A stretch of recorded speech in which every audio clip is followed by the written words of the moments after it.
묵상하고 축복할 수 있는 시간을 가지겠습니다. 샬롬 사랑합니다. 예, 또 인사 나누겠습니다. 별일 없으셨습니까? 예, 이번 한 주간도 하나님께서 우리에게 또 은혜를 베풀어 주셔서 또 이렇게 고향도 잘 갔다 왔고 또 건강한 모습으로 하나님 앞에 모여서 예배 드릴 수 있음에 감사를 드립니다. 모든 것 주님의 은혜인 줄 믿고 주님 앞에 영광을 돌릴 줄 믿습니다. 오늘도 우리가 창세기의 말씀을 통하여서 말씀을 나눌 수 있는 시간을 가지도록 하겠습니다. 오늘은 우리가 재림 신앙의 자세라는 그 제목을 가지고 말씀을 함께 나누어 볼 수 있는 시간을 가지겠습니다. 우리가 지난주에 창세기 18장의 말씀을 함께 보았습니다. 그 창세기 18장 말씀에서 우리가 볼 수 있었던 것은 무엇이냐 하면 하나님께서 아브라함의 가족에 찾아왔습니다. 그런데 하나님께서 두 천사와 함께 아브라함의 가족에게 찾아왔는데 하나님의 모습으로 찾아온 것이 아니라 나그네의 모습으로 찾아왔습니다. 그 나그네의 모습으로 찾아왔을 때 아브라함에게 나타나셔서 아브라함이 그 하나님과 두 명의 천사에게 아주 귀한 음식을 대접하는 것을 우리가 살펴볼 수 있었습니다.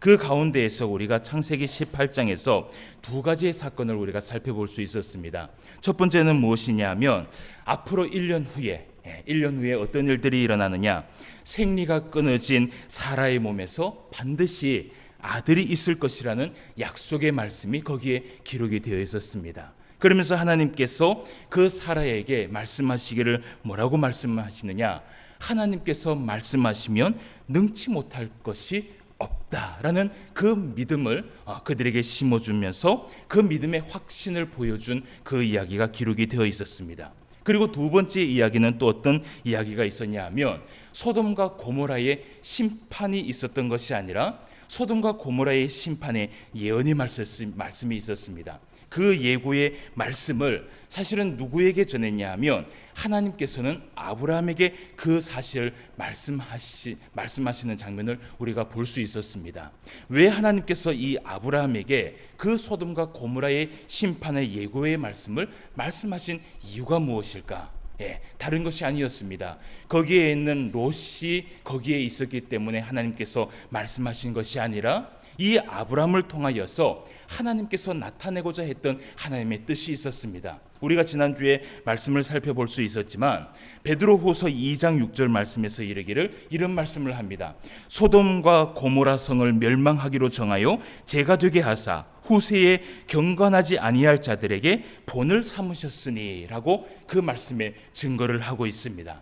하나님은 이 소돔과 고모라의 그 심판에 있는 그 역사적인 사건이 그냥 하나의 역사로 남는 것이 아니라 앞으로 믿음의 조상으로 나오는 그 모든 믿음의 후손들이 이 사건을 보기를 원했습니다. 이 사건을 통하여서 하나님의 의와 하나님의 공도를 잘 지키고 그 소돔과 고모라와 같은 심판을 받지 아니하도록 하나님께서는 그 뜻을 담고 아브라함에게 그 사실을 이야기한 사건에 대해서 우리가 함께 살펴볼 수 있었습니다.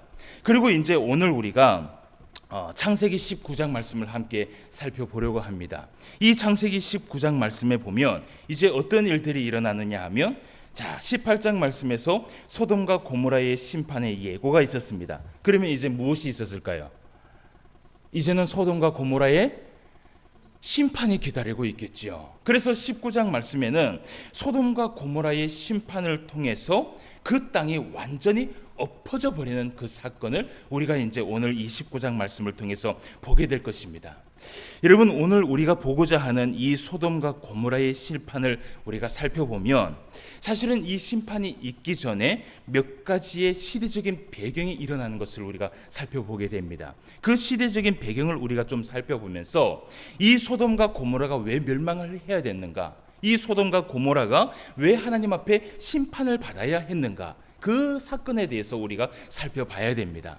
여러분, 사실은요, 하나님께서 이 땅에 있는 그 많은 소돔과 고모라의 그때처럼 불과 유황이 그때 막 쏟아졌다라고 이야기를 해요. 그런데 하나님은 이 땅에 정말 원하시는 것이 무엇이냐 하면 이 땅이 심판받기를 원하시는 것이 하나님의 마음이 아니라는 것이에요.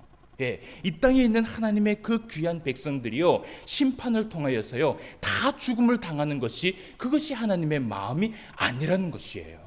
여러분, 소돔과 고모라가 심판을 당한 이유가 있었습니다. 우리가 그 이유를 좀 살펴보면서 오늘날 우리가 일어나고 있는 그 시대적인 배경을 함께 적용을 해보면서 말씀을 함께 살펴볼 수 있는 시간을 가지도록 하겠습니다. 먼저 우리가 본문 말씀에요, 19장 12절에서 22절까지의 말씀을 봤는데요, 우리가 1절 19장 1절 말씀부터 11절까지의 말씀도 우리가 함께 보도록 하겠습니다. 우리가 그렇게 보면 이 19장을 이제 거의 다 읽는 시간을 가지는 것 같습니다. 우리가 1절 말씀부터 11절까지의 말씀을 또 한번 읽어볼 수 있는 시간을 가지겠습니다. 그때 어떤 일들이 일어났는지 한번 보도록 하겠습니다.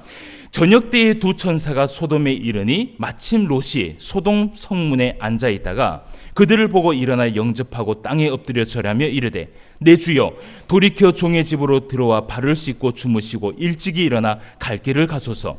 그들이 이르되, 아니라 우리가 거리에서 밤을 새우리라. 롯이 간청하매 그제서야 돌이켜 그 집으로 돌아오는지라.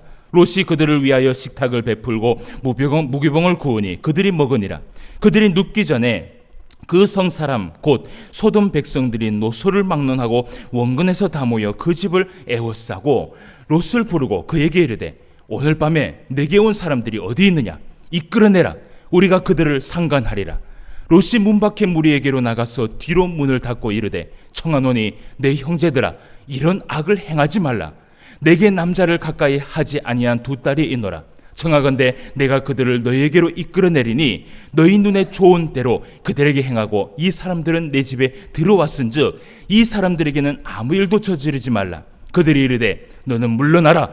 또 이르되, 이 자가 들어와서 거류하면서 우리의 법관이 되려 하는도다. 이제 우리가 그들보다 너를 더 헤아리라 하고 롯을 밀치며 가까이 가서 그 문을 부수려고 하는지라. 그 사람들이 손을 내밀어 롯을 집으로 끌어들이고 문을 닫고 문 밖에 무리를 대소를 막론하고 그 눈을 어둡게 하니 그들이 문을 찾느라고 헤매었더라. 아멘. 우리가 1절부터 11절까지의 말씀도 함께 살펴볼 수 있었습니다. 창세기 18장의 말씀에 보면 하나님과 아브라함이 이야기를 나누었어요. 그 이야기를 나누는 동안 어떤 일이 있었냐면, 사실은 하나님과 아브라함은 이야기를 나누었고 두 명의 천사는 이미 소돔을 향하였다라고 말씀에서 기록을 하고 있어요. 그래서 그 두 명의 천사가요, 아브라함의 집에서 점심을 대접받았는 것 같아요. 아마도 그런 것 같아요. 오늘 19장 1절 말씀에 보니까 그때가 언제냐 하면, 언제라 그래요? 저녁 때라고 얘기를 해요. 저녁 때라고 이야기를 하는 거 보니까 이 아브라함에게 이 두 명의 천사가 대접을 받고 저녁 때에 이 두 천사가 소돔에 도착을 했습니다. 그런데 오늘 이 두 천사가 그 소돔에 도착을 하였을 때 어떤 일이 일어났냐면, 그때 마침 롯이요, 아브라함의 조카 롯이 그 성문에 앉아 있었어요. 그런데 이 롯의 모습을 보면요, 우리가 마치 아브라함처럼 똑같이 천사들을 대접하는 그 모습을 우리가 함께 보게 돼요.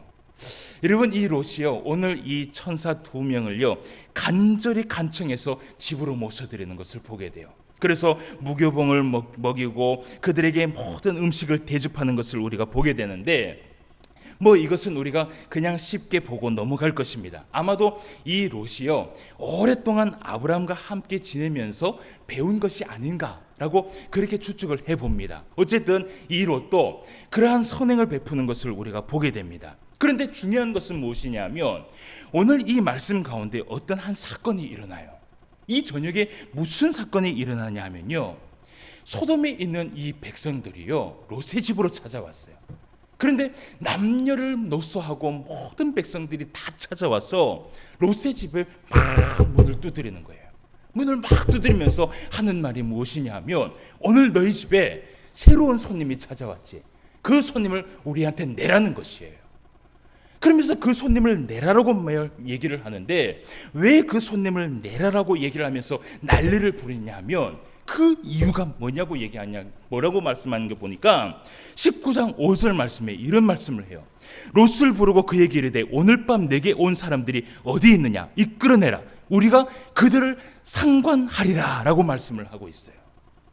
여러분, 이것을 원어 그대로 보면 뭐라고 되어 있냐면요, 우리가 그들을 간간하리라 라고 되어 있어요.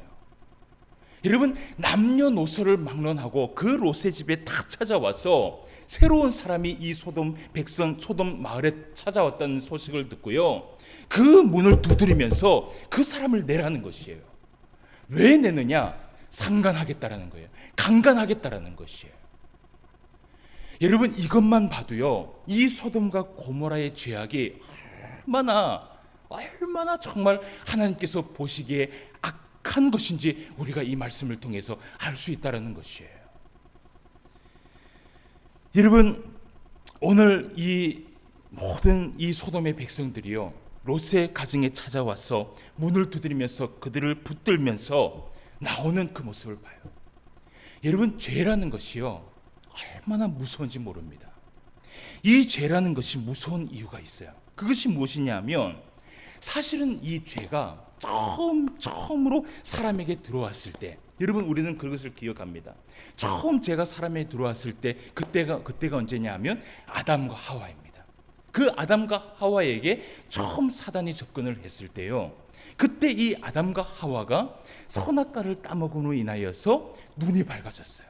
근데 그때 처음 죄를 범했을 때에 사람들의 반응은 어땠냐면, 아담과 하와의 반응은 어땠냐면, 처음에는요, 부끄러워했어요. 부끄러워하고, 두 번째는 뭐냐면 하나님을 두려워했어요. 근데 여러분, 이 죄라는 것이 참 무서운 것이 무엇이냐면요, 이 죄가요, 점진적인 성질을 가지고 있어요. 이 죄가 하나를 허용하면 둘이 허용이 되고요, 둘이 허용이 되면 셋이 허용되는 것이 바로 죄예요. 여러분, 죄가 깊어지면 어떻게 되냐면, 성경엔 이르기를 이 죄의 삭은 사망이라고 말씀을 하고 있어요. 여러분, 죄는요, 점진적인 성질을 가지고 있어서요, 이 죄는 지으면 지을수록 어떤 성질을 가지고 있냐면, 계속해서 이 심장에요, 이 마음에, 이 양심에요, 이제는 나중에 화인을 맞게 돼요. 그러면 이것이 죄인가라고 할 정도로 이 죄를요, 정말 아무렇지도 않게 생각하는 것이 바로 죄의 성질이에요. 여러분, 오늘날 세계가 이슈가 되고 있는 것이 하나가 있어요. 그것이 무엇이냐면 동성애입니다. 동성애. 오늘 이 동성애에 대해서 좀 이야기를 나누려고 해요. 여러분, 이 동성애자의 이 법이요, 지금 오늘 한국뿐만 아니라 전 세계에 지금 아주 난리가 났어요. 근데 여러분, 이 동성애에 대한 이 승인도요, 사실은 이 법적으로 이렇게 승인이 나기까지는 처음부터 동성애, 너희들도 인간이니까 그래, 너희들의 그 인간의 존엄성을 우리가 존중해 줄게, 그래서 동성애 허락한다, 처음부터 이렇게 된 것이 아니었어요. 사실은 이 동성애는요, 성경에서도 이야기하는 것처럼 굉장히 큰 죄입니다. 하나님께서 이 동성애는요, 정말 씻을 수 없는 죄라고 이야기할 정도로 이 동성애는 죄라고 분명히 성경에서 기록이 되어 있어요. 그런데 오늘날 한번 보세요. 이 동성애가 이제는 자연스러워졌어요. 오히려 이제는 한국에서도 지금 무슨 일이 일어나냐 하면, 서울에 가면요, 동성애자들의 축제가 일어나고 있어요. 이제는 부끄러운 것이 없는 거예요. 이제는 당당한 거예요. 처음에는 이것이 어떻게 시작을 했느냐, 이렇게 시작했어요. 처음에는요, 이 동성애를 가지고 있는 이 사람들도 인권이 있다, 그 존엄성을 우리가 인정해 주자라고 해갖고 그 사람들을 보호해 주기로 시작을 해서 시작한 것이에요. 근데 나중에 이것이 이제 어떻게 되었냐 하면, 동성애도 합법적인 결혼을 인정해야 된다는 것이 이제 차후에 와서 이것이 인정이 되어버렸어요. 그래서 세계 곳곳에 한번 가보십시오. 여러분, 오늘날에도 우리나라도 보면요, 이제는요, 연예인, 동성애 연예인들도 있어요. 그 연예인이요, 예전에는 그 연예인이 동성애를 가지고 있었을 때는요, 부끄러워서 사실은 그 자신을 드러내지 못했어요. 근데 이제는 한번 TV를 보세요. 당당해요. 부끄러운 것이 없어요. 오히려 그것이 농담거리가 되고요, 진담거리가 되고요.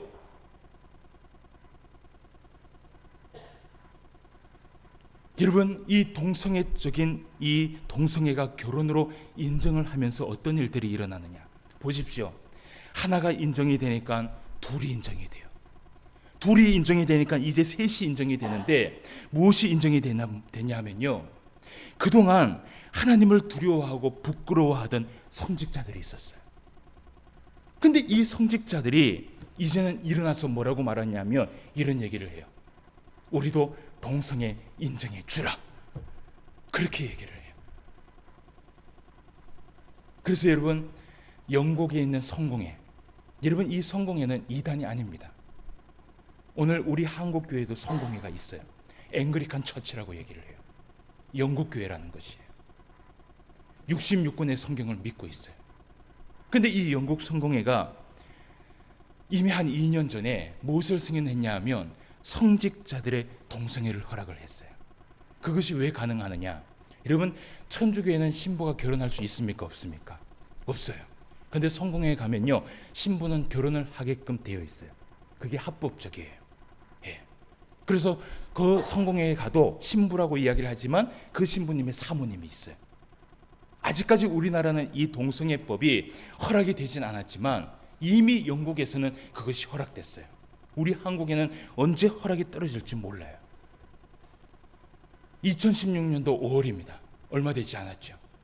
5월 달에 어떤 일들이 있었냐면 미국 연합 감리교회 성직자 111명이 무엇을 선포했냐 하면 우리가 커밍아웃을 했다.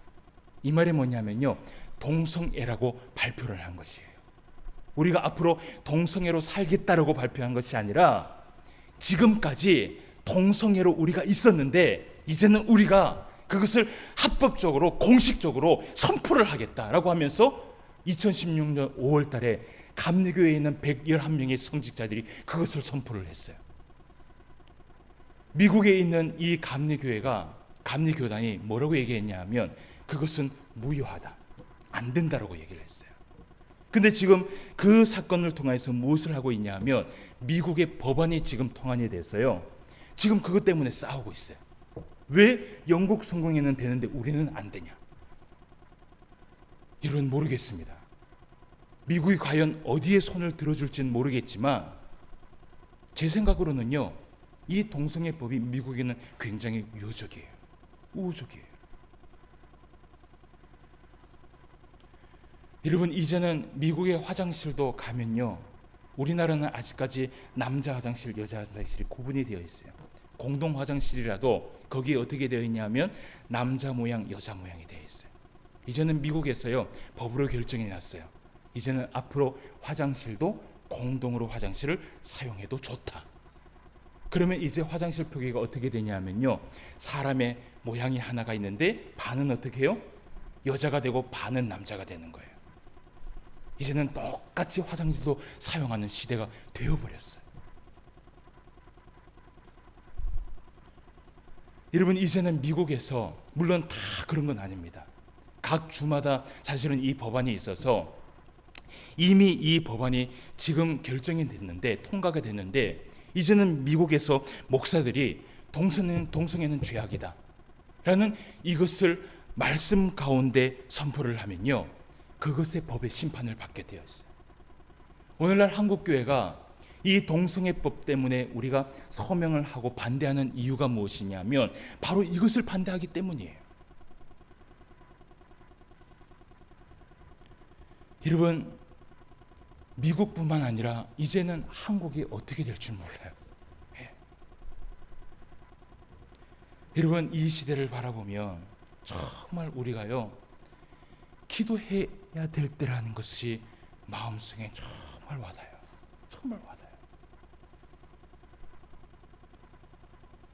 여러분, 죄라는 것이 이랬어요. 죄라는 것은 모든 것이 처음에는 부끄럽게 시작을 해요. 근데 그렇게 부끄럽게 시작을 하다가 나중에는 이 죄가요, 하나가 허용되고 두 개가 허용되고 세 개가 허용되면 어떻게 되느냐? 인간의 그 양심에 화인을 맞게 됩니다. 화인을 맞게 돼요. 여러분, 그때부터는 어떤 일들이 일어나냐 하면 이제는 사람이 죄악 때문에 부끄러운 일들이 없어지게 되는 거예요. 디모데전서 4장 1절과 2절 말씀에 보면 이런 말씀이 되어 있어요. 그러나 성령이 밝히 말씀하시기를 라고 말씀을 해요. 성령께서 말씀하신다는 것이에요. 성령께서 말씀하시기를 후일에 어떤 사람들이 믿음에서 떠나 미혹하는 영과 귀신의 가르침을 따르려 하셨으니 자기 양심이 화인을 맞아서 외식함으로 거짓말하는 자들이다 라고 말씀이 기록이 되어 있어요. 그런데 이 말씀 앞에 3장 16절 말씀에 뭐라고 되어 있냐 하면 이런 말씀이 되어 있어요. 크고다 경건의 비밀이요. 이 경건에 대해서 이야기를 하면서 성령께서 이야기를 하는 거예요. 여러분, 우리가 그리스도의 이 성전, 우리 안에 있는 이 성전은 그리스도의 성전인 줄 믿습니다. 여러분, 이 성전이 화인 맞지 아니하도록 우리는 정말 깨어서 기도해야 돼요. 여러분, 성령은요, 우리 안에서 하시는 일이 무엇이냐? 여러분, 성령님께서 우리 안에 하시는 일이 무엇이라고 배웠어요? 우리가 넘어지고 방언하고 소리를 지르고 이것이 성령께서 하시는 일이에요? 아니에요. 성령께서 하시는 일은요, 하나님의 말씀을 깨닫게 해주시고 그 말씀을 통해서 하나님의 말씀을 순종하도록 자꾸 우리를 통해서 이야기하시는 분이 성령님이라고 성경에 기록되어 있어요. 여러분, 오늘도 성령님께서 우리에게 말씀을 하세요. 무엇이라고 말씀하시냐 하면 하나님의 말씀에 반대되는 그 죄악에 대해서 계속해서 양심에 우리에게 호소를 하고 있어요. 여러분, 우리가요, 그 양심에 들리는 그 죄악의 그 호소를요 자꾸 하나하나 우리가 흘려보내기 시작하면요 결국은 어떻게 되느냐? 양심의 화인을 맞게 돼요. 그러면 양심의 화인을 맞게 되면 어떻게 되느냐? 이제는 죄를 지어도 어떻게 해요? 부끄럽지가 않는 거예요. 사랑하는 성도 여러분, 저는 우리 성도들이, 그리고 오늘날 한국교회의 많은 수많은 성도들이요 하나님의 이 성령의 음성을 듣기를 원해요. 그 음성을요 그냥 흘려보내지 않기를 원해요. 성령께서 우리의 양심을 통하여서 매 하나님의 말씀을 조명해주고 매 하나님의 말씀을 이야기해줄 때마다 그 말씀을 아멘하면 순종할 수 있는 주의 성도들이 되시기를 주님의 이름으로 축원함을 드립니다. 여러분, 이러한 믿음이 있어야 우리 안에 있는 이 죄악이 우리 안에 장악을 하지 못해요. 여러분, 오늘 소돔과 고모라의 그 사건을 한번 보십시오. 이 두 명의 천사는요 소돔과 고모라에 있었던 이 사건을 통하여서 무엇을 깨달았느냐? 이제는 더 이상 이 소돔과 고모라 가운데 이제는 더 이상 타협할 것이 없다라는 것을 깨닫게 돼요. 그래서 이 그 두 명의 천사가 오늘 우리가 본문 말씀을 보는데 이 본문 말씀 가운데서 무슨 일을 하냐 하면요 롯의 가족들에게 이야기를 해요. 특히 롯에게 뭐라고 얘기하냐 하면 너희의 가족들과 너희의 친척들과 너에게 속해 있는 모든 사람들을 빨리 데리고 어디를 떠나라고요? 이 소돔과 이 고모라 성을 빨리 떠나라고 얘기를 해요. 빨리 떠나라는 것이에요. 그런데 다행히 이 천사가요 참 감사한 것이 뭐냐면 이것이 아마 주의 은혜인 것 같아요. 참 감사한 것이 롯의 가족들만 이야기한 것이 아니라 롯에 속해 있는 모든 친척들까지, 딸에 있는 그 딸의 보면 그 딸의 사위들까지도요 전부 다 이야기를 해서 다 데리고 나가라고 그렇게 말씀하시는 걸 보게 돼요. 그런데 여러분, 오늘 이 본문 말씀을 우리가 보았지만 어떤 일들이 일어나느냐? 하나님의 그 말씀의 성령의 음성을 듣고 그 말씀에 순종한 롯과 그의 두 딸은 그 성읍에서 빨리 나갔어요. 그래서 이 롯과 그 두 딸은 그 소돔과 고모라의 그 멸망 가운데에서 구원받을 수 있었지만 거기에 구원받지 못한 사람들이 있었어요. 누구냐 하면 그의 사위될 사람들과 그리고 롯의 아내였어요. 그의 사위될 사람들은 왜 이들이 구원받지 못했냐면 롯이 이제 이 소돔과 고모라가 멸망을 당할 것이다라고 말했을 때 그들이 그것을 무엇이라고 느꼈냐면요, 농담으로 여겼더라라고 말씀에 기록이 되어 있어요. 그래서 그들은 구원받지 못했어요. 그리고 롯의 아내는요, 가다가 마음에 이 소돔과 고모라가 미련이 남는 거예요. 결국은 이 소돔과 고모라를 돌아봄으로 인하여서 여러분 거기에서 이 롯의 아내가 소돔 기둥이 되어버렸다고 성경에서 말씀을 해요. 여러분 오늘 19장의 말씀에는 사실은 이 내용이 다 담겨 있어요. 여러분 지금 이스라엘에 가면요, 소돔과 고모라의 지역으로 추정하고 있는 곳이 있어요. 그것이 어디냐면 우리가 잘 알고 있는 사해바다예요. 사해바다. 사해바다 하니까 아시겠죠. 그런데 여러분 이 사해바다는 성지순례에 가면 우리가 꼭 가는 곳이에요. 근데 이 사해바다는 사실은 유명한 곳이기는 하지만 현지에 있는 이 이스라엘 백성들에게는요 사실은 좋은 곳이 아닙니다. 그 이스라엘 백성들이 여기에 대해서 뭐라고 말하냐면 여기는 소돔과 고모라의 바다 혹은 롯의 바다, 그리고 또 다른 말로 얘기하기를 죽음의 바다로 알려진 곳이 바로 사해바다예요. 어떤 사람은 이야기하기를 이런 얘기를 합니다. 이 사해바다는 지옥의 원형이라고 이야기할 정도로 이 사해바다는 굉장히 무서운 곳이에요. 여러분 이 사해바다는 특징이 하나 있어요. 특징이 몇 가지가 있는데 이 사해바다를 가다 보면요, 사해바다를 가기 위해서 이렇게 내려가다 보면 제로라벨이라는 이 문구가 있어요. 그 제로라벨이라는 그 문구가 거기서부터가 어디냐 하면 바로 거기가 거기 표지판이 있는 곳이 바로 해발 0m 지점이에요. 해발 0m 지점이에요. 그러면 그 해발 0m 지점에서 사해바다까지 내려가는 데까지 몇 미터를 더 가야 되냐면 420m를 더 내려가야 사해바다가 있어요. 사실은 제가 수십 년 전에 갔을 때만 해도 그때는 390m 정도가 됐는데 지금은 제가 검색을 해보니까 420m를 가야지 그 사해바다에 갈 수 있다고 얘기해요. 여러분 지구상에서 육지 가운데 가장 낮은 곳을 이야기한다면 바로 이 사해예요. 여러분 실제로 이 사해바다는 매년 1년씩이요 1m씩 해수면이 아래로 내려간다고 얘기를 해요.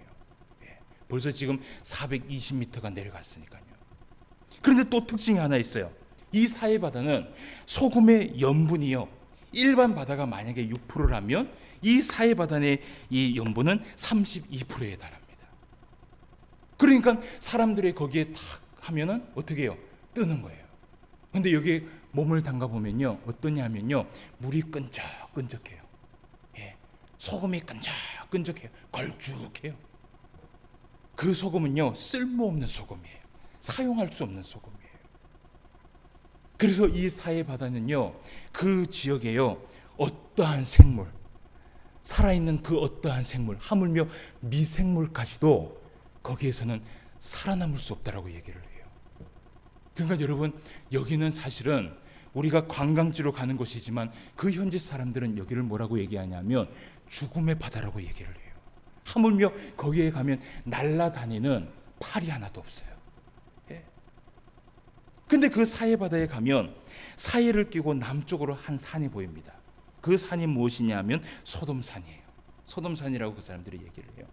근데 그 소돔산에 가보면요 유황덩어리가 있어요. 근데 유황덩어리가요 우리가 보통 그 화산 폭발을 통해서 나온 유황의 순도가 40%라고 얘기를 해요.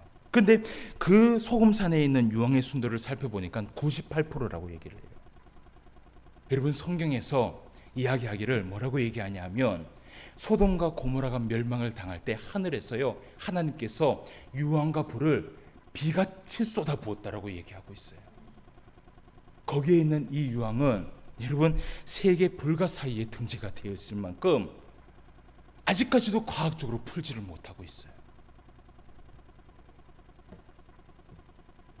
여러분 하나님께서 이런 사해바다뿐만 아니라 성경의 곳곳에 보면 하나님의 말씀을 통해서 우리에게 말씀하시는 것이 있어요. 그것이 무엇이냐면 심판과 재앙이에요. 심판과 재앙이에요. 여러분, 수도 없이 이 심판과 재앙에 대해서 우리에게 예고를 하고 있어요. 지난주 월요일이었어요. 여러분, 경주에서 큰 사건이 일어났었죠. 저도 2번을 그대로 다 경험을 했어요. 경주에서 78년 이후에 가장 큰 지진이 일어났다라고 뉴스에서 이야기를 해요. 5.8의 강지진. 예, 제가 2번째 5.8의 지진이 있을 때 사택의 소파에 앉아 있었는데 저는 집이 그렇게 흔들린 걸 처음 봤어요. 모르겠어요. 또 그런 지진을 경험해 보신 분이 있는지 모르겠지만요, 저는 아직 오래 살지 못해서요, 살면서 할 땐 처음 느껴본 그런 지진이었어요. 정말 깜짝 놀랐어요. 여러분, 세상에 있는 이야기들을 한번 보십시오. 세상을 바라보면 전쟁의 이야기가 줄어들지 아니하고, 그리고 오늘날 지진과 재난과 재앙들이 끊임없이 우리 안에 일어나고 있어요. 저는 이러한 현상들이요, 한번 그저 경험하고 넘어갈 일은 아니라고 생각을 해요. 지난주에 제가 SNS에 글을 한 개 올렸습니다. 그 SNS는 어떤 SNS냐면 목회자들끼리 나눔을 하는 SNS예요. 제가 그곳에 무엇을 하나 글을 올리냐면, 오늘날 세계에 일어나고 있는 그 수많은 죄악들과 또 한국에 일어나고 있는 이 많은 하나님의 섭리를 말하면서 정말 지금 이때가 우리가 기도해야 될 때이고, 정말 지금 이때가 우리가 복음을 속히 전해야 할 때가 아닌가, 그런 글을 제가 한번 올린 적이 있었어요. 근데 그 글을 올렸을 때 제가 사실은 생각지 못하는 답변들을 많이 들었어요. 그 수많은 목회자들이 농담 반 진담 반으로 이런 말을 해요. 뭐라고 얘기하냐면, 성도들에게 그런 말로 위압감을 주지 말라는 거예요. 예. 안 그래도 세상에 지쳐서 힘든 성도들에게 자꾸 희망의 메시지를 전해야지, 그런 지진과 재앙과 하나님의 심판과 하나님의 그 재앙에 대해서 자꾸 설교로 이야기하지 말라는 것이에요. 여러분, 오늘 목회자가 성도들에게 하지 말아야 할 3가지 금기가 있다고 얘기를 해요. 저는 이 이야기를 처음 들었어요. 그 3가지 금기가 뭐냐면요, 기도해라, 회개하라는 말이에요. 회개하라, 그리고 전도하라, 그리고 예배에 빠지지 말라. 이 3가지 말을요, 성도들에게 강요하지 말라는 거예요. 왜냐하면 성도들이 싫어한다는 거예요. 정말 이런 일들이 있을까요? 제가요, 대형교회에 있는 부목사를 만났어요. 그 부목사가 수첩에 들고 있는 하나가 있었어요. 그게 뭐냐면 설교 가이드예요. 그 설교 가이드가 누가 줬냐 하면 담임 목사님이 부목사들에게 나눠준 거예요. 그 설교 가이드에 보면 뭐라고 되어 있느냐, 성도들에게 회개하라, 그리고 전도해라, 그리고 예배에 빠지지 마라, 이것을 강요하지 말아라 라고 기록이 되어 있어요. 여러분, 이것이 오늘날 한국교회의 현실이에요. 제가 가만히 보니까요, 예수님이 오실 그 마지막 때에 꼭 필요한 3가지 말씀이 다 빠져 있어요. 회개하라, 전도하라, 예배에 빠지지 마라. 근데 예수님은 뭐라 그랬냐 하면 회개하라, 천국이 가까워 있다. 그리고 때가 가까이 왔으니 빨리 복음을 전해라. 그리고 예수님께서 또 뭐라고 말씀을 하셨냐 하면 마지막에 3번째는 뭐예요? 3번째는 뭐예요? 자, 갑자기 모임에 힘써라, 예배에 빠지지 마라. 근데 예수님께서는 우리에게 말씀하시기를 세월이 가까이 가면 갈수록 모임에 힘쓰는 자들이 되라고 말씀을 하세요. 예수님께서 마태복음 24장 말씀에서 이르기를 재난의 징조에 대해서 말씀하신 것이 있어요. 재난의 시작이 되면 어떤 일들이 일어나느냐, 민족이 민족을, 나라와 나라가 대적이 되고, 그리고 곳곳에 기근과 지진이 일어나게 된다라고 얘기해요. 그리고 이 땅에요, 거짓 선지자들이 수많이 일어난다라고 예수님께서 이미 말씀을 하셨어요. 근데 예수님께서 한 가지 그 말씀을 하시면서 말씀하신 것이 있어요. 무엇이냐면 그 재난의 시작이 세상의 끝은 아니라는 것이에요. 그러면서 예수님께서 마태복음 24장 14절 말씀에 이런 말씀을 했습니다. 이 천국 복음이 모든 민족에게 증언되기 위하여 온 세상에 전파되리니 그제야 끝이 오리라. 아멘. 여러분, 예수님께서 이 재난의 징조를 말씀하시면서 정말 예수님께서 원하셨던 그 마음이 무엇일까요? 이 땅에 정말 그 재림, 예수 그리스도의 그 재림이 이 땅에 빨리 오는 것, 여러분, 이것이 예수님의 마음이었을까요? 아니에요. 예수님의 정말 진심된 마음은 무엇이냐면요, 이 땅에 재림이 오기 전에 하루라도 빨리 주님이 복음이 전파가 되어서 믿지 않는 영혼들이 하나님 앞에 돌아오는 것. 여러분, 이것이 예수님의 마음이었어요. 여러분, 우리가 오후에도 빌립보서 말씀을 우리가 볼 거예요. 근데 여러분 한번 보세요. 바울의 인생의 목적과 표대를 한번 살펴보세요. 바울의 인생의 목적과 표대가 정말 예수님께서 이 땅에 재림하는 것이 바울의 인생의 목적과 표대였습니까? 그렇지 않았어요.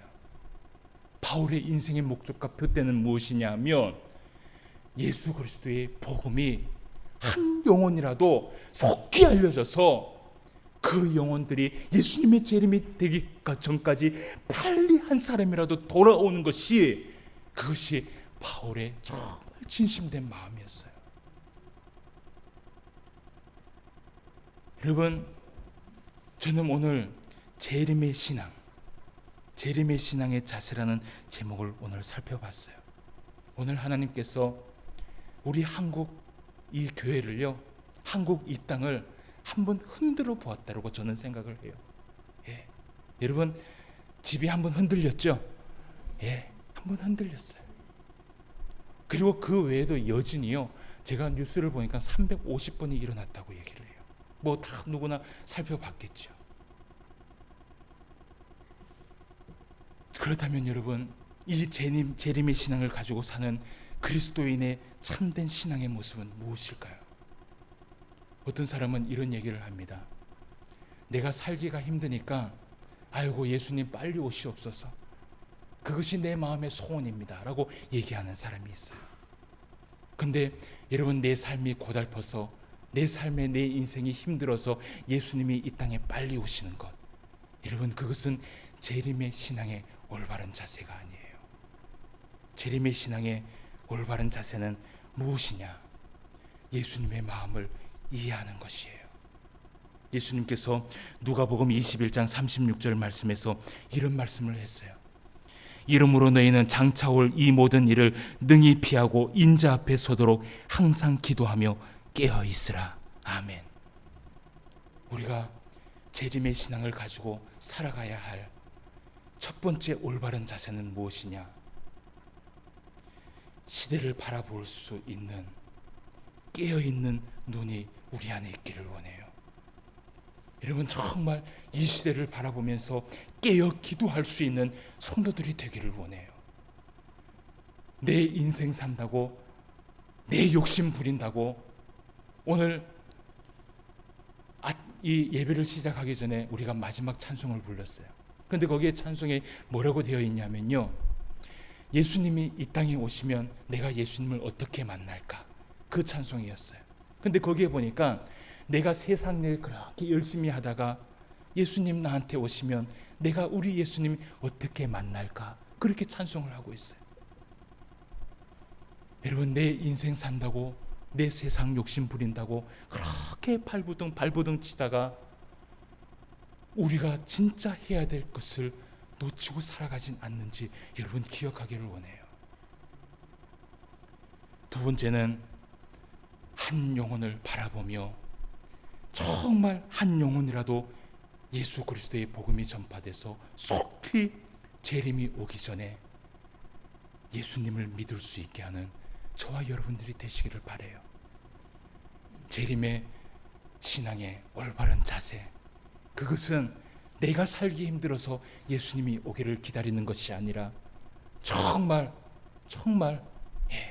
이 땅에 있는 수많은 사람들이 예수 그리스도를 믿어서 그때에 예수님 앞에 설 때에 우리가 하나님 앞에 찬송과 영광을 돌릴 수 있는 그날을 기억하며 소망할 수 있는 저와 여러분 되시기를 주님의 이름으로 축원함을 드립니다. 기도드리겠습니다. 하나님 아버지, 은혜를 진심으로 감사함을 드립니다.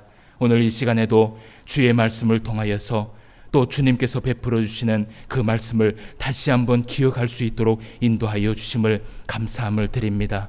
아버지 하나님, 이 땅에 일어나는 수많은 세상의 죄악들을 바라볼 때에 정말 예수님께서 이 땅에 오실 날이 가까이 왔다라는 것을 우리가 몸으로 피부로 느끼게 됩니다. 얼마나 죄악들이 하늘을 찌르고 소리를 지르는지, 그 소리가 하늘에 상달되며 그 소리가 우리의 귓가에 들리고 그 소리가 우리의 눈에 보이고 있습니다. 정말 재림의 신앙을 가지고 있는 우리의 믿음의 신앙이 있다면 그 시대를 바라보며 눈물을 흘리며 통회를 하며 주님 앞에 깨어 기도할 수 있는 우리의 삶이 될 수 있도록 주님 인도하여 주시옵소서. 한 영혼이라도 속히 예수님의 재림이 올 때까지 예수님을 믿고 구원받을 수 있도록 우리가 속히 그들에게 복음을 전파할 수 있도록 주님 인도하여 주시옵시고, 오늘도 우리의 발걸음이 예수 그리스도의 복음을 전할 수 있는 귀한 발걸음이 될 수 있도록 주님 인도하여 주시옵소서. 재림의 신앙의 올바른 자세를 바로 세우고 주님 오실 때까지 주님을 소망하며 나아갈 수 있는 우리 모든 성도가 될 수 있도록 인도하여 주시기를 간절히 소망하오며 모든 말씀 예수님의 이름으로 기도드리옵나이다. 아멘.